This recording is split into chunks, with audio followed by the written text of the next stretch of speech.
माँ कहती है, प्रिय बच्चों, आज का दिन बहुत विशेष है। आज हम हरतालिका तीज का पर्व मनाने जा रहे हैं। ये दिन केवल त्योहार नहीं है, ये श्रद्धा, प्रेम और समर्पण का प्रतीक है। बेटियों और महिलाओं के लिए ये दिन बहुत महत्वपूर्ण है, क्योंकि ये हमें सिखाता है कि अपने परिवार, अपने रिश्तों और अपने कर्तव्यों के प्रति श्रद्धा और समर्पण हमेशा हमारे जीवन को आशीर्वाद देता है। इस दिन देवी पार्वती की तपस्या और उनके अडिग प्रेम की कहानी हमारे लिए प्रेरणा है। उनके तप और प्रेम को याद करते हुए हम भी अपने जीवन में सच्ची भक्ति, धैर्य और आत्मिक शक्ति को जागृत कर सकते हैं। बच्चों, हरतालिका तीज की कहानी बहुत पुरानी है। कहा जाता है कि देवी पार्वती ने भगवान शिव से विवाह पाने के लिए कठोर तपस्या की थी। उन्होंने जंगल में, तपोवन में, बिना किसी भोग या सुविधा के केवल अपने प्रेम और श्रद्धा के बल पर भगवान शिव को प्रसन्न किया था। यही कारण है कि हरतालिका तीज का व्रत बहुत कठिन माना जाता है। महिलाएं निर्जला व्रत करती हैं, यानी बिना पानी के पूरे दिन उपवासी रहती हैं। इस दिन का महत्व केवल विवाह या पति की लंबी उम्र तक सीमित नहीं है। ये हमें ये सिखाता है कि यदि हम अपने कर्तव्यों और श्रद्धा के प्रति समर्पित रहेंगे तो हमारे जीवन में सुख, शांति और सफलता अवश्य आएगी। बच्चों, ये पर्व हमें ये भी याद दिलाता है कि अपने परिवार और अपने संबंधों की अहमियत हमेशा समझनी चाहिए। जब हम अपने परिवार के प्रति सच्चे और समर्पित रहते हैं तो हमारे जीवन में सकारात्मक ऊर्जा और आशीर्वाद हमेशा बना रहता है। प्रिय बच्चों, हरतालिका तीज के व्रत के कई नियम और विधियां हैं। सबसे पहले, व्रती महिलाएं निर्जला व्रत करती हैं। इसका अर्थ है कि पूरे दिन पानी भी नहीं पीती। ये कठिन लगता है, लेकिन यही तपस्या हमें आंतरिक शक्ति देती है। शुभ मुहूर्त सुबह 5:56 से 8:31 तक।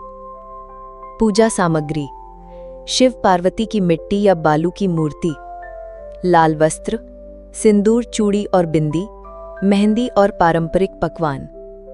पूजा के दौरान महिलाएं मन ही मन अपने परिवार की सुख शांति, अपने पति की लंबी उम्र और अपने संबंधों की मजबूती की कामना करती हैं। पूजा की विधि: चौकी पर लाल वस्त्र बिछाएं, मूर्ति को स्थापित करें और लाल वस्त्र से आच्छादित करें। सिंदूर, फूल और मेहंदी से पूजा की सजावट करें।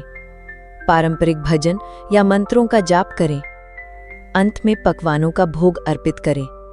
बच्चों, ये व्रत केवल भौतिक उपवास नहीं है, ये आध्यात्मिक उपवास भी है जो हमें हमारे अंदर की शक्ति, धैर्य और समर्पण की याद दिलाता है। प्रिय बच्चों, माँ के रूप में मैं तुमसे कहना चाहती हूँ कि ये व्रत और ये पर्व सिर्फ नियमों का पालन नहीं है, ये हमें अपने अंदर की शक्ति, श्रद्धा और प्रेम को जागृत करने का अवसर देता है। बेटियों, याद रखना कि प्रेम और समर्पण केवल दूसरों के लिए नहीं होते, अपने आप के प्रति भी हमें समर्पण और प्रेम रखना चाहिए।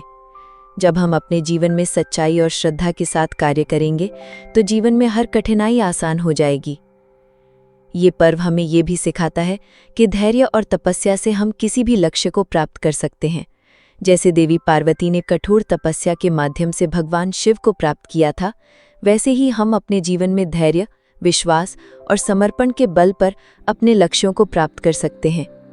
प्रिय बच्चों, हरतालिका तीज के व्रत के बाद पारंपरिक पकवानों का भोग अर्पित किया जाता है। इन पकवानों में मुख्य रूप से गुजिया, पेड़ा और ठेकुआ शामिल हैं। आहार में कुछ विशेष नियम भी होते हैं। नमक का त्याग, मसालेदार और तले हुए भोजन से परहेज, मीठे और हल्के पकवानों का सेवन। बच्चों, इन नियमों का पालन करना व्रत को और भी अधिक शुभ बनाता है। ये केवल शरीर की सफाई नहीं, बल्कि आध्यात्मिक शुद्धि भी है। बच्चों, हरतालिका तीज हमें ये सिखाती है कि जीवन में श्रद्धा, धैर्य और समर्पण बहुत महत्वपूर्ण है। चाहे आप किसी भी उम्र के हों, चाहे आपकी जिम्मेदारियां कितनी भी बड़ी हों, यदि आप अपने कार्यों और रिश्तों के प्रति सच्चे और समर्पित रहेंगे तो आपके जीवन में हमेशा सुख और शांति बनी रहेगी। बेटियों, याद रखना कि ये पर्व केवल पति की लंबी उम्र के लिए नहीं है, ये हमें आत्मशक्ति, धैर्य और प्रेम की महत्ता भी सिखाती है। प्रिय बच्चों, आज के इस विशेष पर्व पर माँ का यही आशीर्वाद है कि तुम अपने जीवन में हमेशा श्रद्धा, प्रेम और समर्पण के मार्ग पर चलो। अपने परिवार, अपने रिश्तों और अपने कर्तव्यों के प्रति सच्चे रहो। तुम्हारे ये छोटे छोटे प्रयास और तप हमेशा तुम्हारे जीवन में सुख, शांति और सफलता लेकर आएंगे। बेटियों, इस तीज पर अपने अंदर की शक्ति और आत्मिक शक्ति को पहचानो। जैसे देवी पार्वती ने अपने तप और प्रेम से भगवान शिव को प्राप्त किया, वैसे ही तुम भी अपने जीवन में सच्चे उद्देश्य और आत्मविश्वास के बल पर हर लक्ष्य को प्राप्त कर सकती हो। माँ हमेशा तुम्हारी साथ है। अपने अंदर की शक्ति को पहचानो और अपने जीवन को आशीर्वाद से भर दो।